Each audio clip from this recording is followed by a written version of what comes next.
Olá, boa noite. Este é mais um programa do canal Conscienciologia Evolutiva. Meu nome é Caio Mirabelli, sou conscienciólogo, sou escritor, sou blogueiro, sou palestrante e hoje eu convidei a minha nova amiga Nadir.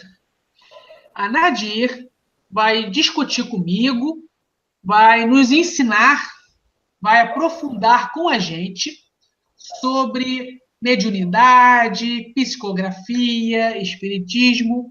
E antes de iniciarmos as perguntas para a nossa irmã Nadir, eu vou primeiro pedir para ela se apresentar para os nossos telespectadores. Nadir, se apresente para nossos irmãos que estão nos assistindo ao vivo.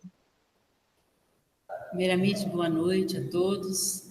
Meu nome é Nadir Gomes e eu estou na doutrina já há alguns anos, né?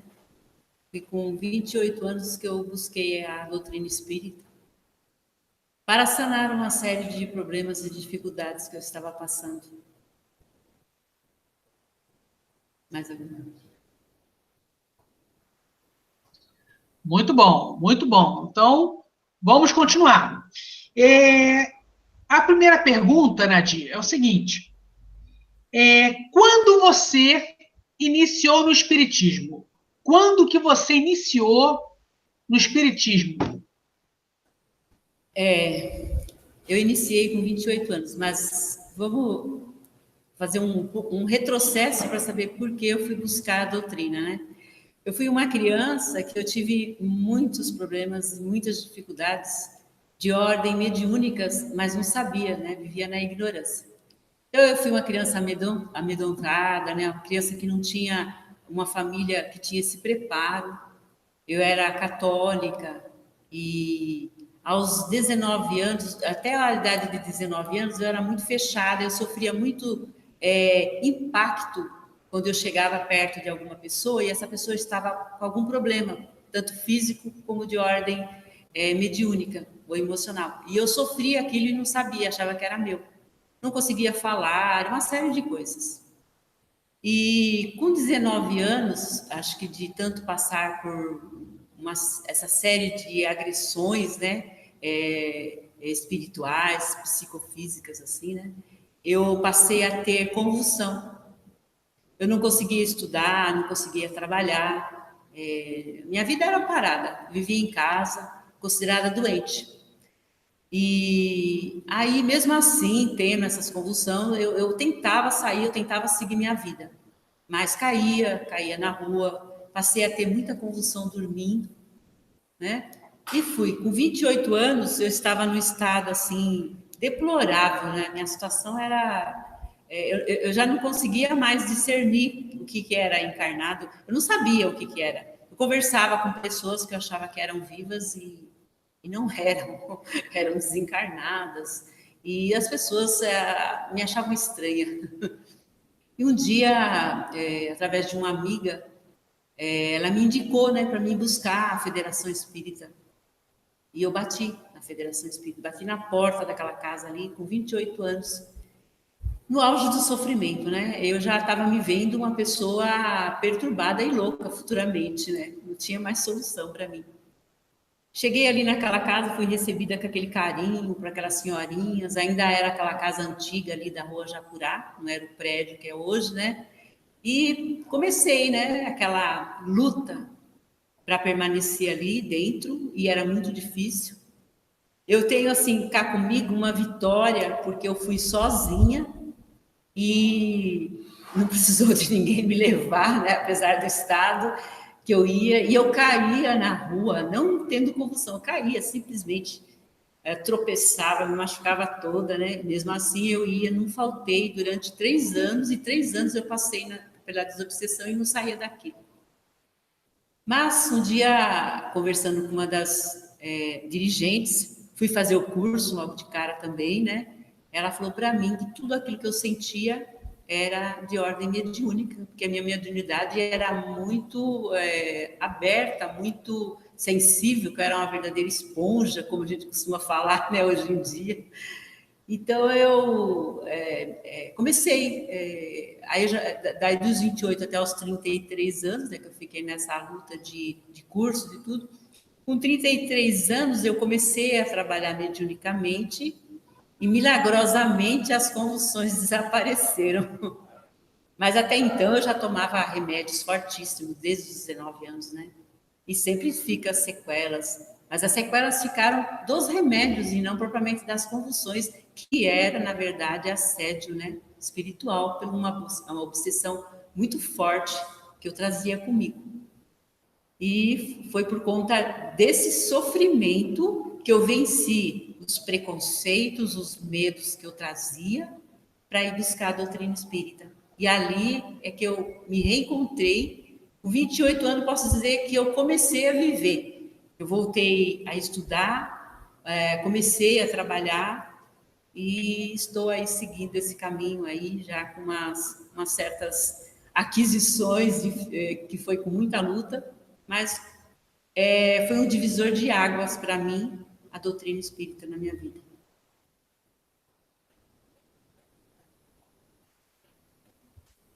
Lindo depoimento. Muito bom, muito bom. Vamos continuar. Nadir, você brilhantemente falou que a sua mediunidade foi despertada bastante cedo, quando você era criança.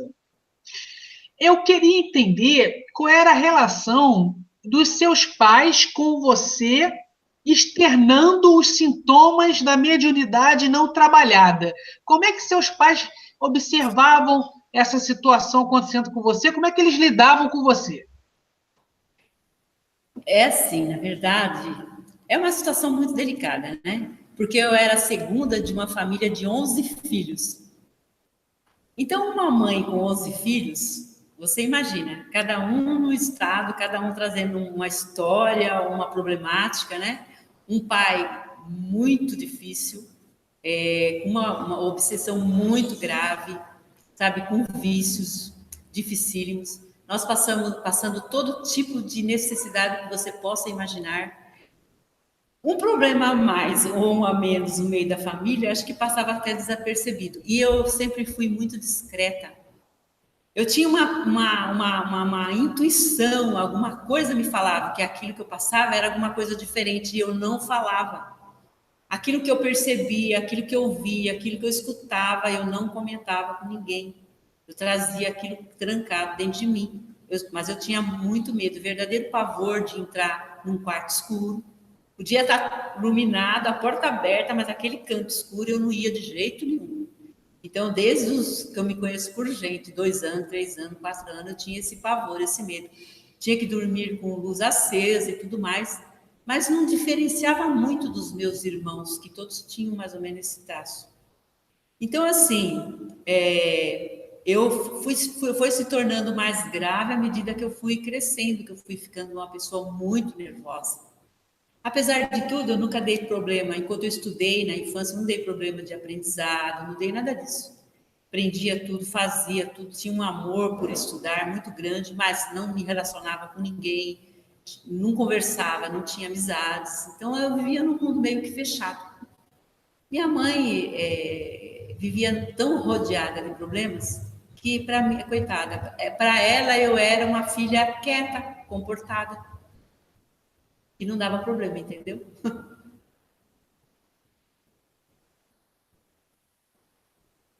Interessante. Vamos continuar. Nadir, quando que iniciou as suas práticas na psicografia? Quando foi a sua primeira psicografia? Quando eu estava fazendo curso na Federação Espírita, eu frequentei a federação por 8 anos. Quando eu estava fazendo curso lá, já comecei a fazer aqueles rabisquinhos, aqueles treinamentos, né? E esse treinamento se prolongou por muito tempo. De lá eu fui para uma outra casa espírita, porque eu fui fazer faculdade, aí já não dava mais para me conciliar, ficava muito longe. Fui para uma casa espírita mais próxima de mim, direcionada por eles mesmos. E ali a psicografia se tornou normal, mas era aquela psicografia de mensagens, de poeminhas, de lembretes dos espíritos. E eu passei a trabalhar nas 2 casas que tem aqui na região, passei a trabalhar nas 2 casas, e as 2 casas têm um trabalho que se chama análise de fichas. Eu não sei se isso existe em todas as casas, mas aqui nós temos esse tipo de trabalho, que é onde a espiritualidade analisa as fichas dos nomes dos assistidos, né? E eu passei a trabalhar, a frequentar esses trabalhos. Então, eu trabalhei mais de 20 anos. As minhas psicografias, então, se concentraram nesse tipo de trabalho, de análise de ficha.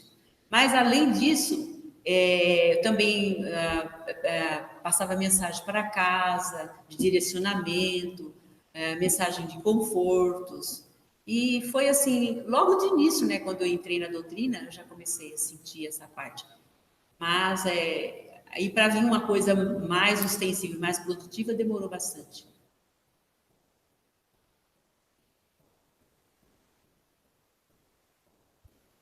Perfeito.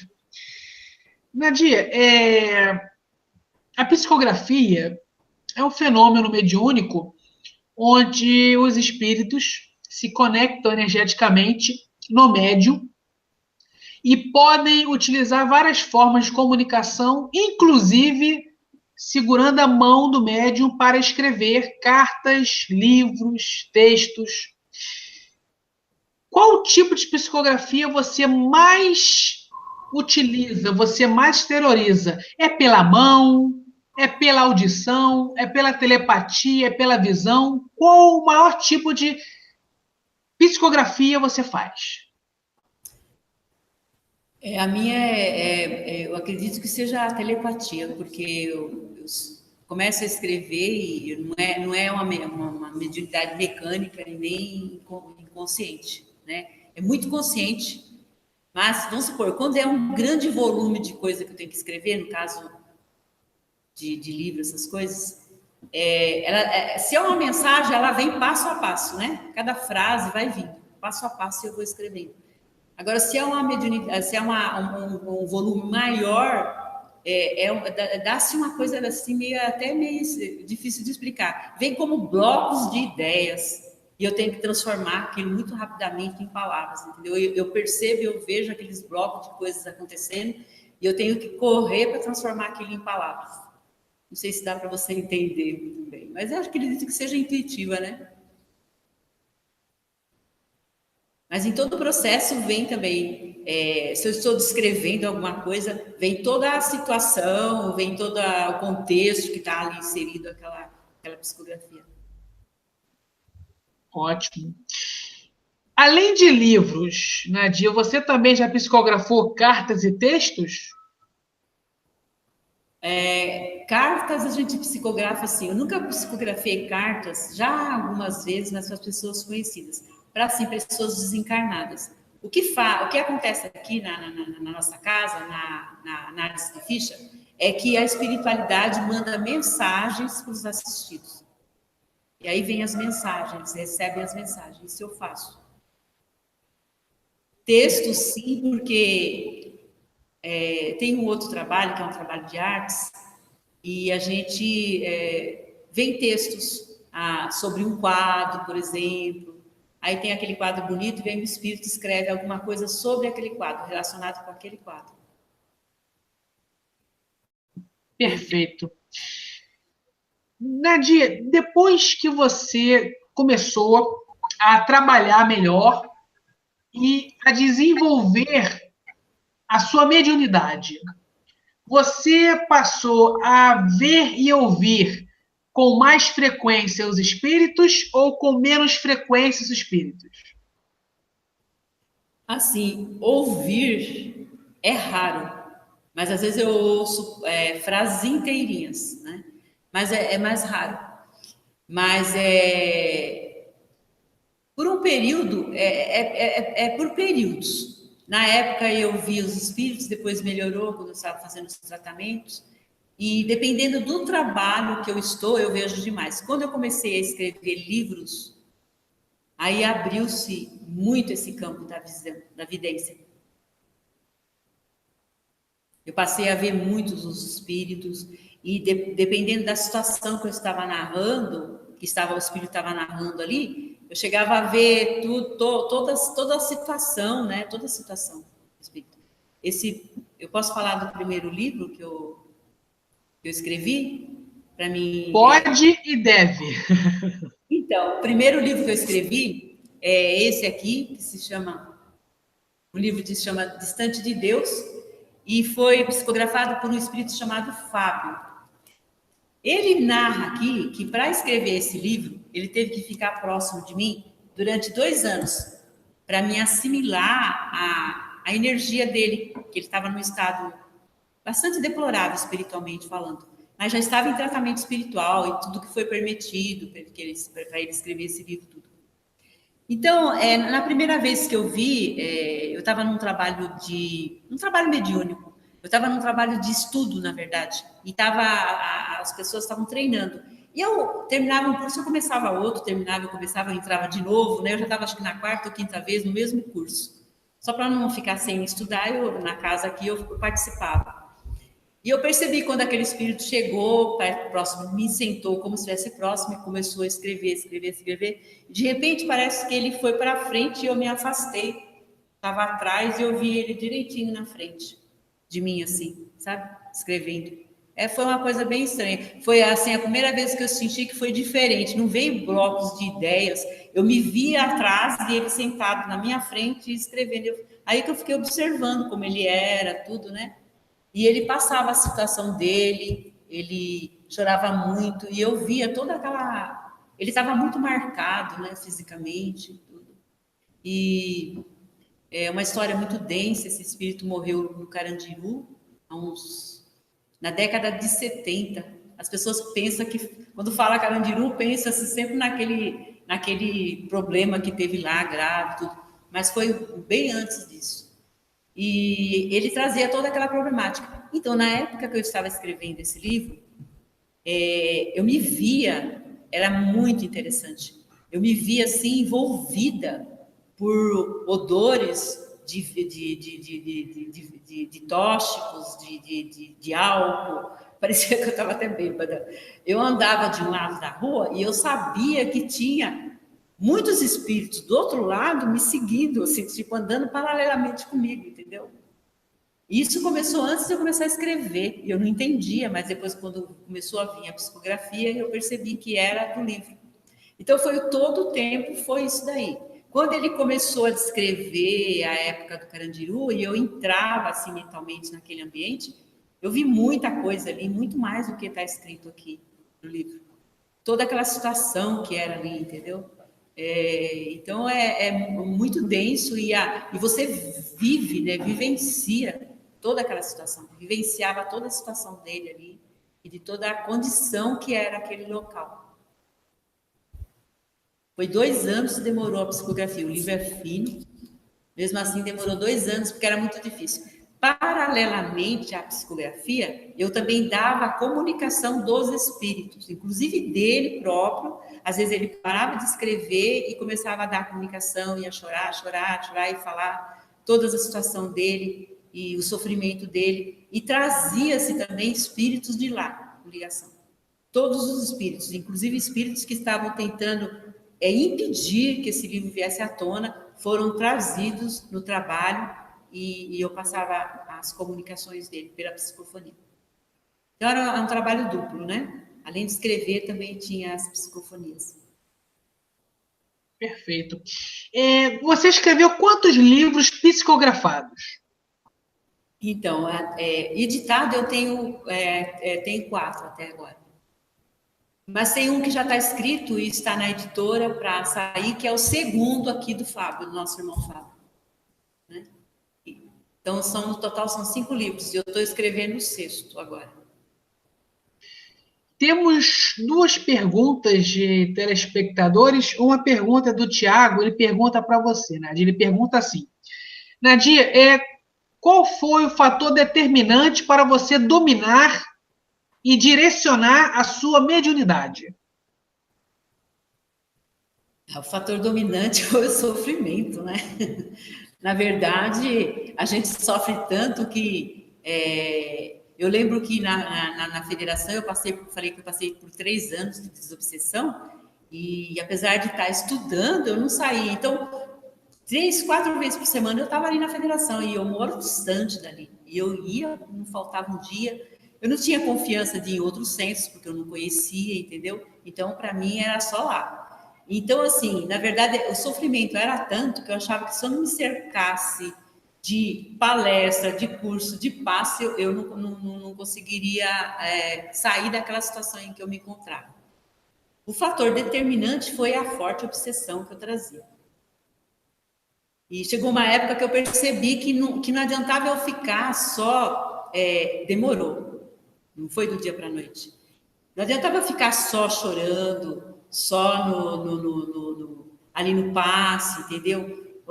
Um dia alguém me falou, aí eu escutei, você está pronta e você precisa trabalhar mais. Aí eu comecei a assumir, né, trabalhos na casa espírita, tudo. Mas tem um espaço longo, porque eu entrei na doutrina com 28 anos. Com 49 anos foi que eu comecei a psicografar o primeiro livro. Não foi do dia para a noite. Próxima pergunta. Sim, sim. Tudo é um processo na vida e os processos podem ser rápidos ou demorados. Isso é natural. Mas, Nadir Gomes, nós temos mais uma pergunta. O irmão Demétrio pergunta o seguinte: esse quadro atrás de você de Jesus, segundo ele, foi psicografado por você. Tu terias alguma coisa a falar sobre essa pintura mediúnica? Então, eu também tenho esse trabalho, né? No momento, faz 2 anos que eu não estou pintando, porque a casa que estava em reforma não tinha um espaço, não tinha condição. Mas eu tenho um trabalho também de pintura mediúnica desde 99. 1999 a gente começou esse trabalho. Primeiro com treinamento, foi 5 anos de treinamento, e a gente pinta alguns quadros, né? Esse foi, assim, uma coisa meio que especial, né? De vez em quando eu sentia vontade, eu subia lá, eu trabalho aqui na Casa Espírita, numa creche. Eu sou a diretora da creche. E eu saía, ia lá, me dava aquela coisa, eu saía lá e começou a sair esse quadro aí, esse Jesus. E ele tem, sim, uma coisa muito especial comigo, porque está na minha sala ali, né? Eu sinto como se fosse um pouquinho do mestre que estivesse ali, materializado ali na minha frente ali. Então, eu converso muito com ele. É um quadro que eu amo muito. E ele tem aquela característica, né, dos olhos dele, para onde você se dirige, ele está sempre te olhando, ele te acompanha com o olhar. Muito interessante. Então, esse quadro, ele foi um casamento de vontade artística com mediunidade. Isso, porque eu fui uma artista frustrada, sempre quis ser uma pintora, uma artista e nunca consegui. Estou conseguindo trazer isso através da pintura mediúnica. Com certeza foi isso. E o espírito que atuou no auxílio à realização da pintura mediúnica, seria um espírito bom, saudável? Como é que seria esse espírito? Ah, sim, esse espírito, que é a diretora desse trabalho, se chama Irmã Teresa, é uma freira que eu via desde que eu era criança, ao meu lado. Era, então, uma mentora, né? Que na época eu sabia que ela estava ali, mas nunca comentei, nunca falei. Ela sempre me acompanhou. E ela que é a diretora espiritual desse trabalho de pintura mediúnica. Mas muitos espíritos participaram durante os anos que eu trabalhei. E espíritos, assim, vieram uma época, espíritos com grandes necessidades. Pintores com problemas, pintores que se sentiram fracassados, né? Na área da arte, quando estavam encarnados. E eles viam e passavam, assim, também aquela carga de sofrimento, né? Inclusive os quadros saindo, depois eu falava, nossa, que coisa escura, queria mexer, queria mudar, sabe, a história. E os irmãos, não faz isso, deixa o irmão pintar. Muito bom. Vamos continuar, temos mais 2 perguntas. Nadir Gomes, além da psicografia escrita e da psicografia artística, quais os outros dons mediúnicos você externa? Eu não sei, eu acho que eu não tenho mais nenhum, não. Dizem que quando eu estou dando palestra, alguma palestra, as pessoas já me viram transformar. Um senhor uma vez disse que eu comecei a criar uma barba e no final o espírito deu o nome dele, que era o irmão Bezerra, né? Bezerra de Menezes. Então, assim, eu sinto que eu tenho essa facilidade também para falar, né, para os espíritos externarem os seus pensamentos também através de mim.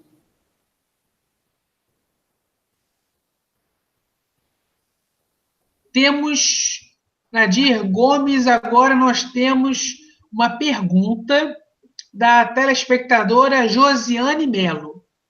Ela pergunta assim: gostaria de fazer a seguinte pergunta a Nadir Gomes. Se quando nós desencarnamos, se nossos entes queridos que já partiram antes já estiverem reencarnados, se tem como a gente achar eles novamente? Aí, a maioria sim, mas depende muito da questão vibratória, né? Aonde o encarnado está, aonde o desencarnado se encontra, né? Porque se o desencarnado não estiver bem, estiver numa zona de sofrimento, os mentores daquela criança que está ali encarnada dificilmente vão deixar, mesmo que seja um parente, se aproximar, porque vai causar algum dano, né? Vai causar mal à criança. Então, depende muito dessa questão vibratória, depende da necessidade, depende da permissão da espiritualidade. Mas, via de regra, família sempre é a família, né? Aqueles que nós amamos, nós tendemos a encontrá-los no plano espiritual. Ou encontrá-los quando eles estão aqui encarnados. É natural você vir visitar uma criancinha que foi seu parente, foi um irmão, foi um pai, uma mãe, um filho. Isso é muito natural entre a espiritualidade.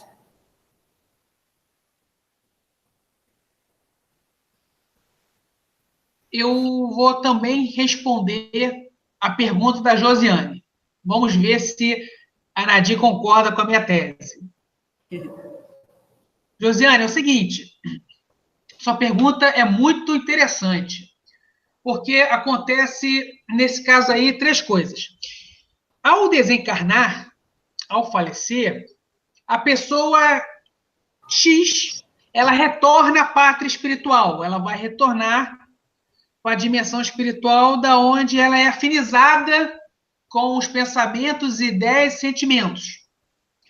Se o parente dela, que desencarnou anos antes dela, for também afinizado com esta dimensão espiritual, ambos vão se encontrar.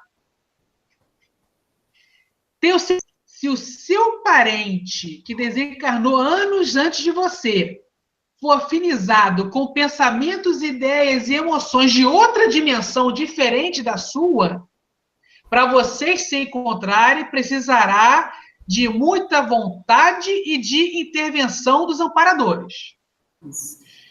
Terceira hipótese. Ao desencarnar, tu retornas à sua dimensão espiritual com você afinizada. Mas se seu parente, que desencarnou anos antes, tiver reencarnado, vocês só podem se encontrar se respeitarem duas regras. Primeiro, se tiver intervenção espiritual dos amparadores. Segundo, se o seu parente que reencarnou numa nova família, no novo corpo, tiver a habilidade da projeção lúcida, ou, na linguagem kardeciana, do desdobramento astral. Se o seu parente souber fazer a projeção consciencial ou desdobramento, tiver domínio dessa técnica, vocês podem se visitar todas as madrugadas quando ele estiver dormindo e desdobrado. Essas são as minhas teses. Nadir, você concorda com as minhas teses? Plenamente, é tudo uma questão de vibração, né? Vibratória, né? E de estados, né? Quando coincide, né? Há toda a possibilidade.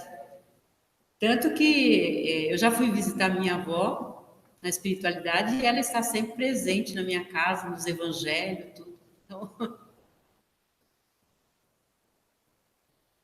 Perfeito. Nadir, quer falar alguma coisa? os irmãos me levaram, na verdade, né, para a visitação. Não pensei que é fácil, assim, eu pegar uma condução e ir lá na espiritualidade.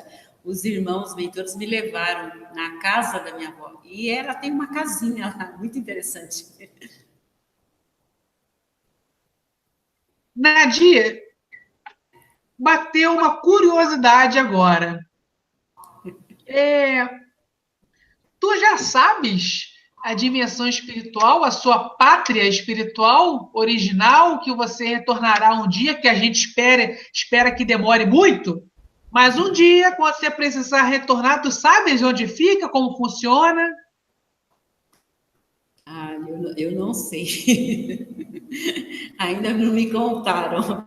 Já me levaram para passear em muitos locais, mas ainda não me contaram. Diz que existe uma casa que chama Casa de Teresa, né? Que eu creio que é dessa irmã Teresa, diz que é uma colôniazinha. Diz que eu estagiei um tempo lá nessa Casa de Teresa, mas eu não sei onde fica, não sei informar.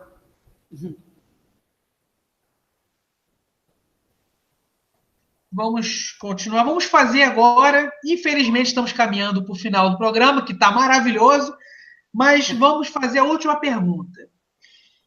Nadir Gomes, você, ao conhecer o Espiritismo, ao aprofundar os estudos e pesquisas e atuações no Espiritismo, você percebeu que você evoluiu muito mais ou evoluiu um pouco do que antes de ser espírita?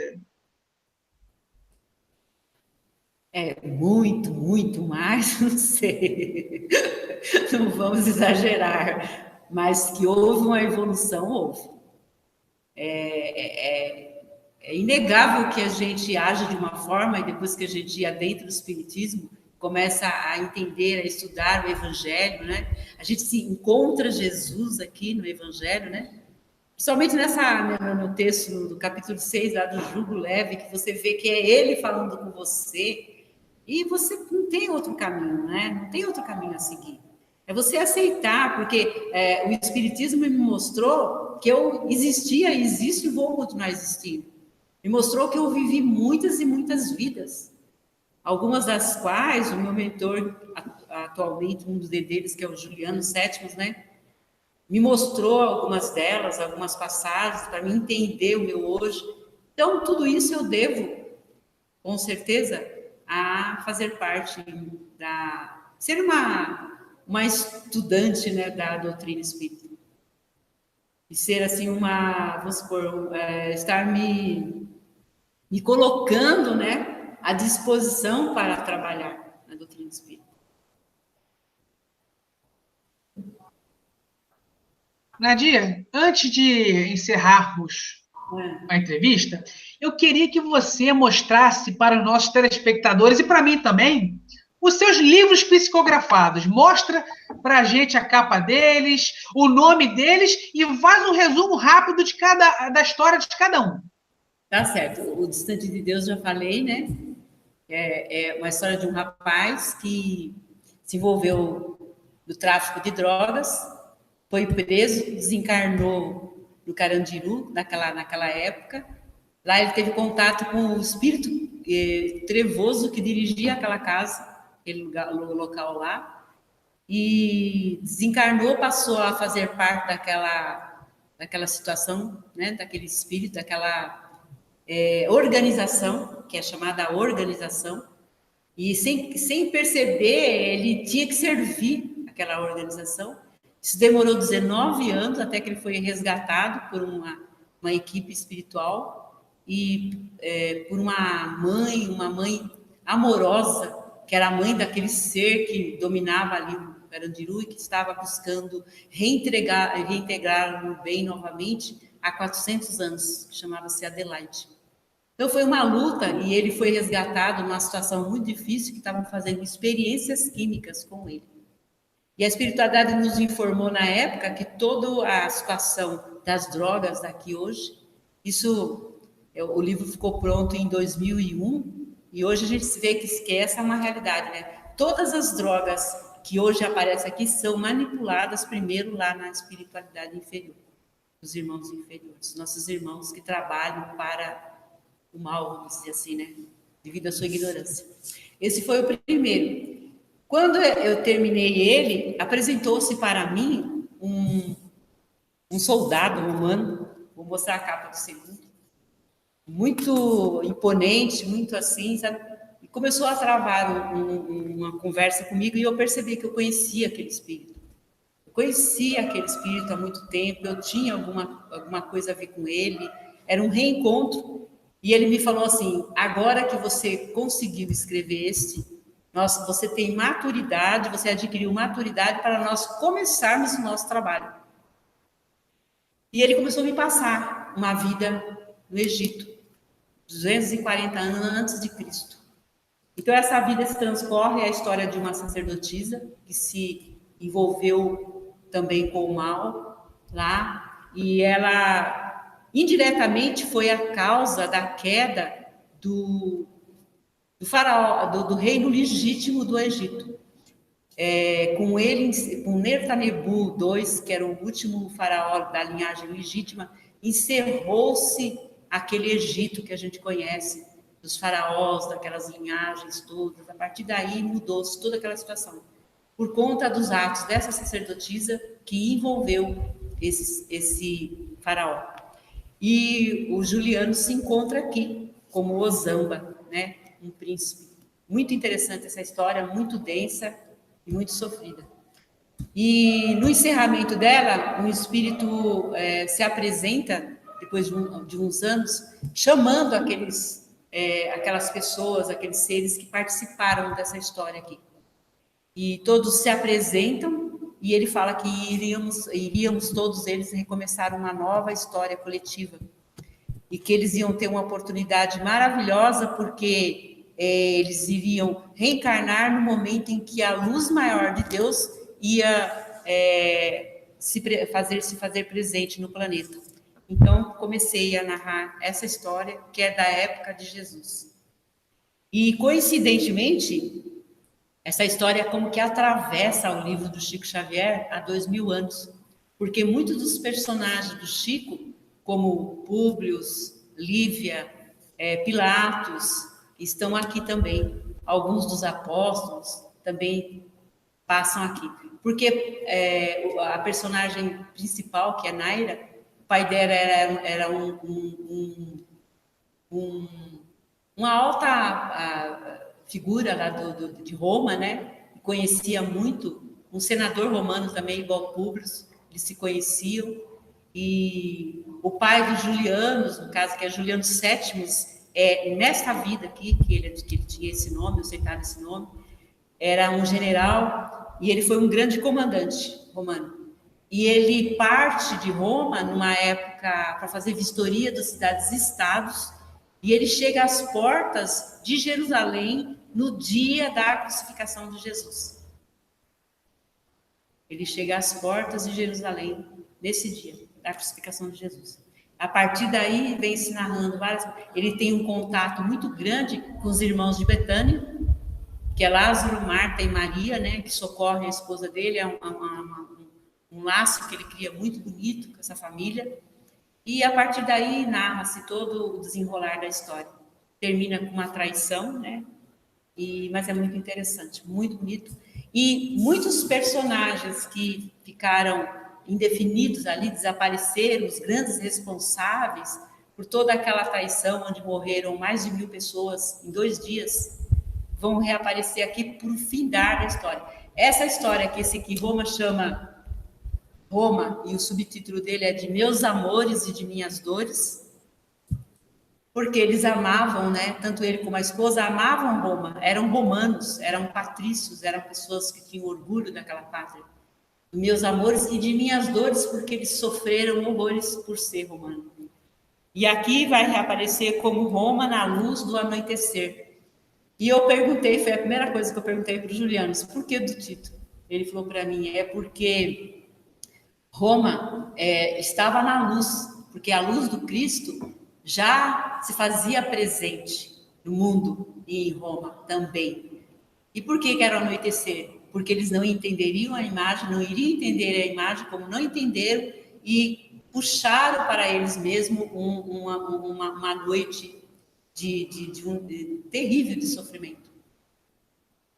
E eu estou escrevi, entre esses escrevi um do Fábio, que narra uma outra história, que é uma história de um resgate de um ser também que vivia aí nas entranhas do planeta aí, numa cidade trevosa, uma cidade mesmo que presa ao núcleo da Terra. Até na época achei muito estranho tudo isso. Hoje em dia eu estou vendo isso no YouTube com muita facilidade, mas na época que eu escrevi, eu nunca tinha lido nada semelhante, para resgatar um ser que estava preso ali por vontade própria, lógico, né?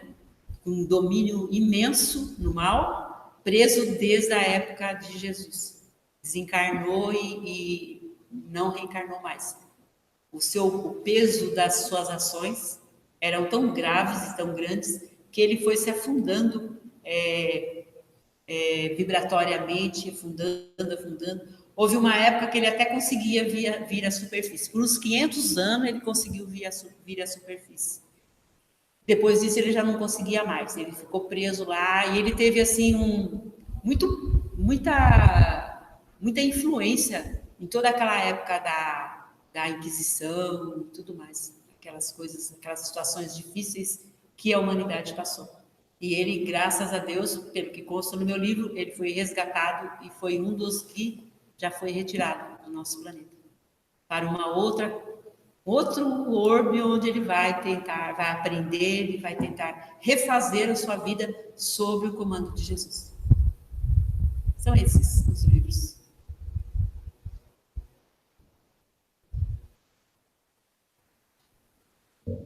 Perfeito, perfeito. Nadir Gomes, eu preciso de agradecer pela sua participação no meu canal. Sua participação foi brilhante. Você ensina muito bem, você transmite conhecimento de forma prazerosa e doce. Poucos fazem isso. E ainda enriqueceu o nosso programa com tanta sabedoria sua, somada com a sabedoria dos seus irmãos espirituais. Muito obrigado. Eu te agradeço muito em nome do programa.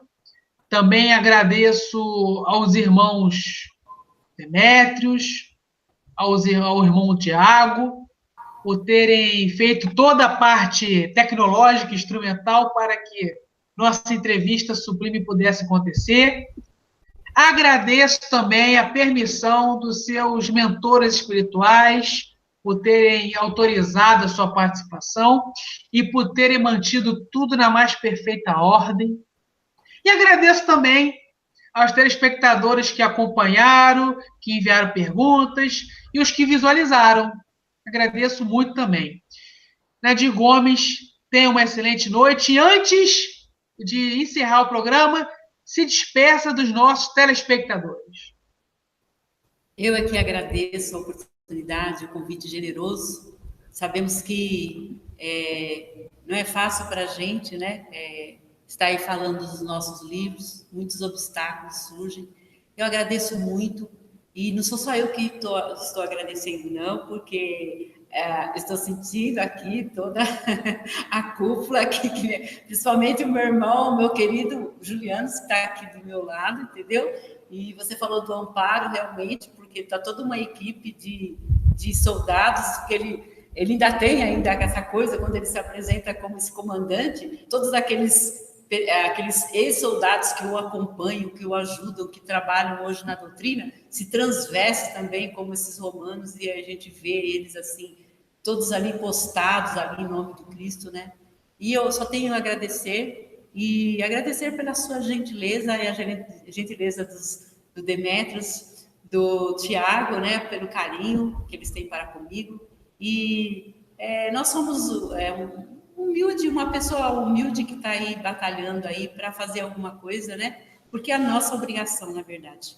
Muito obrigado, boa noite, que Jesus esteja com você e com todos os seus ouvintes queridos aí do seu canal. Telespectadoras, mais uma vez, obrigado pela audiência. Que todos tenham uma excelente noite com as bênçãos de Deus.